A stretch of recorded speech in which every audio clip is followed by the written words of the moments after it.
Today we are going to practice the third sound and still in the short vowel sound วันนี้เราจะฝึกเสียงสระเสียงสั้นกันนะคะเดี๋ยวลองมาดูว่าสระเสียงสั้นเสียงที่3นี้เป็นเสียงอะไรนะคะเข้ามาที่แพลตฟอร์มออนไลน์ของเราแล้วก็ไปที่ English Sound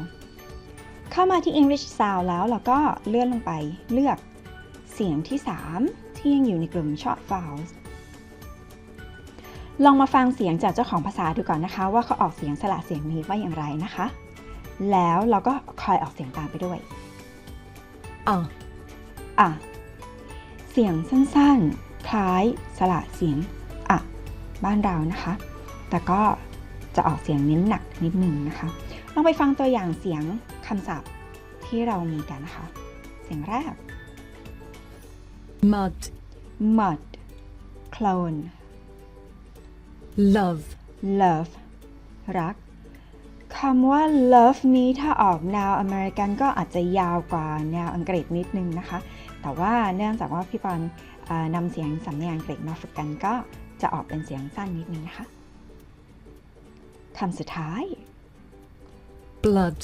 blood เลือดหรือโลหิตนะคะเราจะฟังอีกสักหลายๆรอบแล้วก็พูดไปให้คล่องปากก่อนก็ได้นะคะแต่ว่าถ้าพร้อมแล้วเราก็ไปฝึกออกเสียงกันค่ะ mud Okay, that's good. Next. Love. That's good. And the last one. Blood. Great. And that's it for today's practice for pronunciation in English sound. Now your turn ลองเอาไปฝึกกันดูนะคะแล้วถ้าใครอยากจะฝึกอย่างจริงจังก็ส่งข้อมูลส่วนตัวที่เป็นชื่อนามสกุลชื่อเล่นแล้วก็อีเมล address ที่เป็นภาษาอังกฤษนะคะ